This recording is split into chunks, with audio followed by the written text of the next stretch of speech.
But first I want to recognize that yesterday was a tough day. There was lots of things going on, lots of concerns around the country and here, and there were addressing issues that occurred more than 2 weeks ago in many cases, or at least 10 days ago, and sometimes that leads to a lot of anger or anxiety and concern. We do wish things could have been different, and but we can't change those things. And we're dealing now with issues that happened, as I say, up to 2 weeks ago. So today we need to think about now and think about what we need to do now so that what we're dealing with in 2 weeks will be able to be better and we can move forward. So our focus continues to do everything that we can to the best of our ability to make a difference for the next few weeks.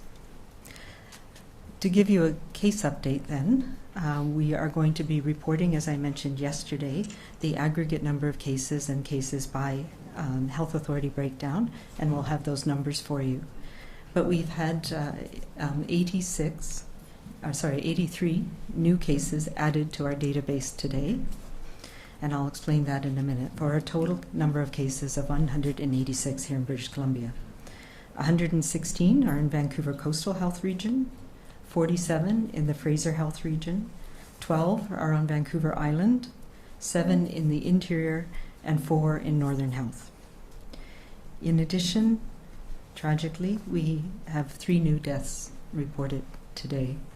2 of them are associated with the ongoing outbreak at the Lynn Valley Care Centre, and 1 is a gentleman in his 80s in Fraser Health who passed away in hospital yesterday. In terms of total number of hospitalizations, we have 7 people who are in hospital, 4 of whom are in intensive care unit at this time. As you can see, the vast majority of the cases that we have are people who are being managed in isolation at home. In addition, we continue to have 5 cases who have recovered, although, as I have mentioned, we have many others who had very mild symptoms who have not yet met the criteria to be considered and are fully recovered. Today, in addition, we have taken the extra step of declaring a public health emergency in the province of British Columbia. This is something that, as you know, we've had as a tool in our toolkit for some time, and I felt that today was the tool. This is the tool that we need now.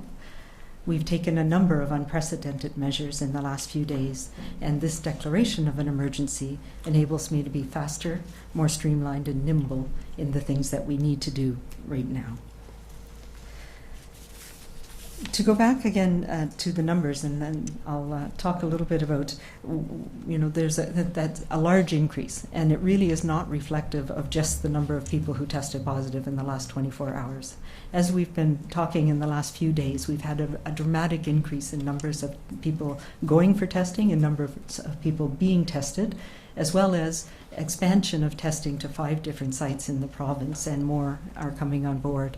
So this is a reflection of a number of people who were identified in those other sites, particularly St. Paul's and VGH, where the testing was presumptive positive at those places and then had to come into the BC CDC for a second confirmatory test. So there was a delay in getting the second test and the confirmation, and the numbers then getting into our official provincial reconciliation, if you will.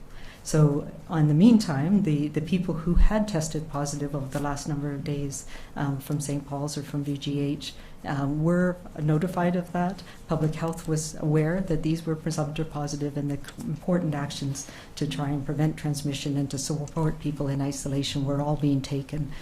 We are going to see that change over a period of time. So a big step up today as they tried to reconcile all these numbers. And there's a backlog of cases as well that we are managing over the next little while with that confirmatory testing at the BC CDC. So we're likely to see those numbers increase in the next few days as well.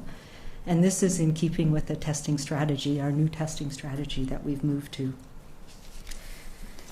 And as we've always said, the first line of defense is testing. And as you know, we started with a strategy of testing broadly in the community because we needed to determine people coming in from other countries who were carrying this disease and could potentially spread it to others in our communities. We now know that all areas of the world really are at risk, and that this virus has been circulating in many areas around the world. So we've moved to the mitigation part of what of our response here in British Columbia. So that doesn't mean we're stopping testing or we're stopping our case in contact tracing and containment piece. But part of our mitigation is for people who have traveled come back to Canada from anywhere, including the United States. We are now ensuring that they are all isolated and self-isolating at home for 14 days, so that if they develop symptoms, and most people, of course, we know have mild symptoms, they will not be transmitting it to others, and they will be in isolation at home. So for most of those people, there is no need for them to be tested unless their disease is severe or they look like they're either hospitalized or about to be hospitalized. So that is it's an expectation of everybody who comes in to the province, and we have issued an order on a class of people, which is just the legal way of saying that this is not this is voluntary unless you don't do what we say, and then we have the ability to enforce an order on it. So it is something that we take very seriously and that we are willing to enforce if we need to. But our experience has been, with follow-up with most people, is they understand this. They understand the risk to themselves, to their families, and to their communities. And we've not had issues where people have been refusing to isolate or take the advice that they're given so far.